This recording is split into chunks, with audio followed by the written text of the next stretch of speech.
जैसे जैसे नतीजे घोषित हो रहे हैं वैसे भारतीय जनता पार्टी सबसे बड़ी पार्टी बनती हुई दिखाई महाराष्ट्र में दे रही है। 125 सीटें भारतीय जनता पार्टी के खाते में आ रही है और यदि 140 तक भारतीय जनता पार्टी पहुंच गई तो बहुमत तक पहुंचने के लिए उनको 5 से 6 सीटें चाहिए। या तो भारतीय जनता पार्टी निर्दलीय ले ले क्योंकि बड़ी पार्टी बनेगी सर, तो हो सकता है वो अपना ही मुख्यमंत्री बनाए। क्या लगता है, क्या कोई विवाद खड़ा होगा? क्योंकि इतनी सीटें तो भारतीय जनता पार्टी के पास आ रही है, फिर तो तय है कि वो अपना ही मुख्यमंत्री बनाए। आपको क्या लग रहा है? देखिए, इसमें मुझे लगता नहीं है कि इतनी जल्दी विवाद होगा, क्योंकि अगर बीजेपी सबसे बड़ी पार्टी बनती है, 288 सीटें हैं महाराष्ट्र में, 145 पर बहुमत है, तो बहुमत तो आराम से मिल जाएगा और बीजेपी बड़ी पार्टी रहेगी तो उसकी चलेगी, इसमें कोई दो राय नहीं है। हाँ, अब ये तय करना है विधायकों को और आला कमान को कि शिंदे या फडणवीस। तो मुझे लगता नहीं कि ऐसा विवाद होगा। और अगर 1% कोई विवाद की स्थिति आती है तो अगर बीजेपी मजबूत रहेगी, 140 सीटें 35 सीटें लेके आएगी, बहुमत से बहुत दूर नहीं रहेगी, तो उसके लिए सरकार बनाना अलग से भी कोई मुश्किल काम नहीं होगा, कोई भी साथ में आ जाएगा। और ज़रूरी नहीं है कि एक नाथ शिंदे अलग हो जाएं और अजीत पवार अलग हो जाएं, दोनों अलग नहीं होंगे, कोई एक तो रहेगा साथ में रहेगा, क्योंकि सरकार में रहना है। तो मुझे लगता नहीं कि ऐसी कोई विवाद की स्थिति आने वाली है। हाँ, मुख्यमंत्री को लेकर के थोड़ा हो सकता है, क्योंकि शिंदे और फडणवीस दोनों बड़े दावेदार हैं और अजीत पवार भी दावेदार हैं, वो तो कह रहे हैं मुख्यमंत्री बनना है। हाँ, लेकिन मुझे लगता नहीं कि बीजेपी अजीत पवार को मुख्यमंत्री के लिए प्रोजेक्ट करेगी।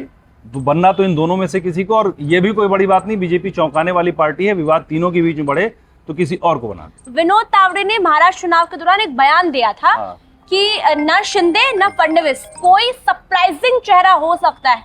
आपको क्या लगता है, न फडणवीस न शिंदे न अजीत पवार, क्या कोई ऐसा एमएलए उठाया जाएगा जो हम ये कह सकते हैं कि क्या मध्य प्रदेश, छत्तीसगढ़ और राजस्थान वाला फॉर्मूला महाराष्ट्र में अपनाया जा सकता है? देखिए, ये बीजेपी की पहचान रही है। अभी मैंने इसीलिए आपसे कहा ना कि अगर विवाद 3 लोगों के बीच में हो जाए कि शिंदे, फडणवीस या अजीत पवार, तो तीनों को संतुष्ट करने के लिए या साइड में करने के लिए, चलो ठीक है आप तीनों लड़ रहे हो, आप हटो, इसको बनाएंगे और आप इसको सपोर्ट करो।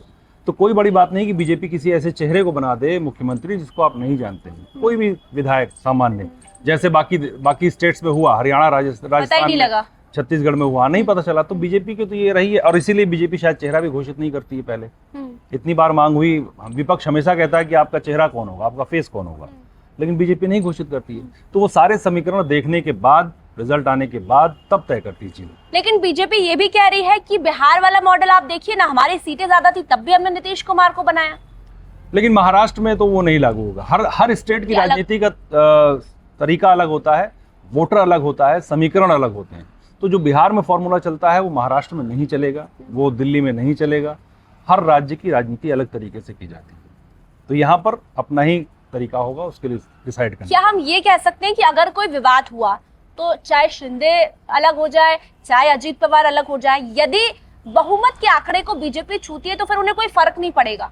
कोई फर्क नहीं पड़ेगा। आप मान के चलिए कि जिस तरह के रुझान आ रहे हैं, अगर यही नतीजों में बदलते हैं तो बीजेपी का सीएम बनना तय है, उसमें कहीं कोई डाउट नहीं किसी का होगा। और फिर यदि बीजेपी 110 ही सीटें पर लाती है और शिंदे भी कहते हैं मुझे मुख्यमंत्री बनना है, अजीत पवार भी कहते हैं मुख्यमंत्री बनना है, क्योंकि बीजेपी अपने नेताओं को तो समझा लेती है लेकिन दूसरों का भी ध्यान रखना होता है, फिर इस स्थिति से कैसे निपटा जाएगा? देखिए, सबको साधने का तरीका होता है। अभी डिप्टी सीएम अजीत पवार है ना, तो कोई और मंत्रालय देंगे, कुछ और करेंगे, कोई फॉर्मूला होगा। एक चुनाव लड़ने से पहले जब आप गठबंधन करते हैं किसी से, तो एक कॉमन मिनिमम प्रोग्राम बनता है कि हम जीतेंगे तो ये होगा, हम ऐसे सरकार चलाएंगे। तो उसके लिए कोई बीजेपी ने अपनी रणनीति बनाई होगी। तो मुझे लगता नहीं कि इस चीज को लेकर के कोई इतना बड़ा विवाद होगा कि कोई छिटक करके जाएगा, क्योंकि सत्ता सबको चाहिए होती है, चाहे वो अजीत पवार हो, चाहे वो एक नाथ शिंदे हो। बीजेपी के साथ रहेंगे सत्ता में तो 5 साल आपका पॉलिटिकल करियर ग्रो करेगा। अगर आप भागेंगे तो आप विपक्ष में चले जाएंगे, आप खत्म हो जाएंगे। ये राजनीति का उसूल है।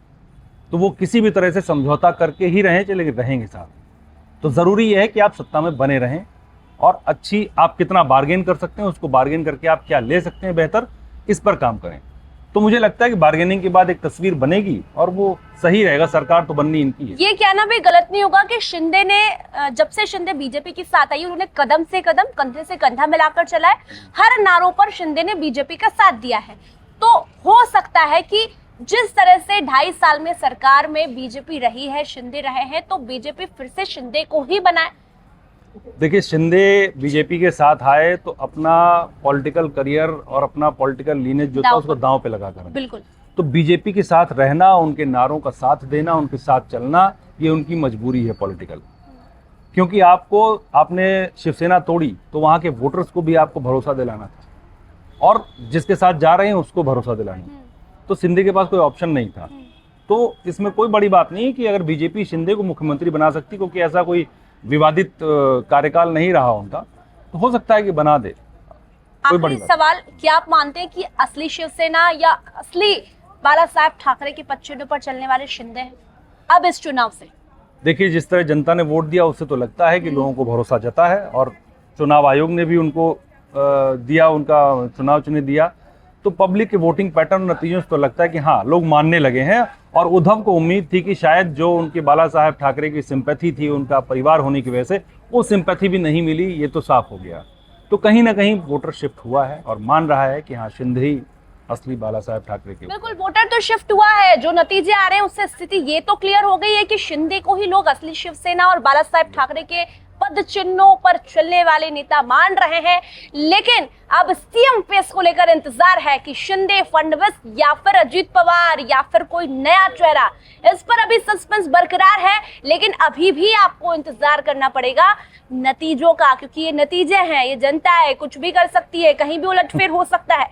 तो इंतजार कीजिए और सटीक नतीजे देखते रहिए एनएमएफ न्यूज पर। धन्यवाद। राष्ट्र नहीं होने देंगे तो इसके लिए इस प्रकार के नतीजे महाराष्ट्र के ऊपर लाद गए हैं। ये जनता का कौल हो ही नहीं सकता। महाराष्ट्र की जनता का मन हमें मालूम है, ये हो ही नहीं सकता है। राउत साहब, दिख रहा है कि लाडली बहन जो सरकार की अरे योजना है, लाडले उसका भाई, यहाँ impact- यहाँ लाडले भाई है, लाडले नाना जी है, लाडले दादाजी है, सब कुछ लाडले है ना यहाँ। हमको मालूम है क्या है ये। इतनी ये निर्णय जो आया है, ये नतीजा आया है, ये जनता का निर्णय नहीं है, मैं इतना ही कहूंगा। नहीं राउत साहब, लेकिन लोकसभा चुनाव के वक्त आपने जो जनता ने राष्ट्र नहीं होने देंगे तो इसके लिए इस प्रकार के नतीजे महाराष्ट्र के ऊपर लाद गए हैं। ये जनता का कौल हो ही नहीं सकता। महाराष्ट्र की जनता का मन हमें मालूम है, ये हो ही नहीं सकता है।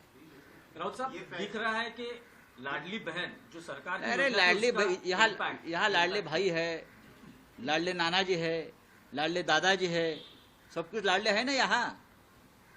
हमको मालूम है क्या है ये। इतनी ये निर्णय जो आया है, ये नतीजा आया है, ये जनता का निर्णय नहीं है, मैं इतना ही कहूंगा। नहीं राउत साहब, लेकिन लोकसभा चुनाव के वक्त आपने जो जनता ने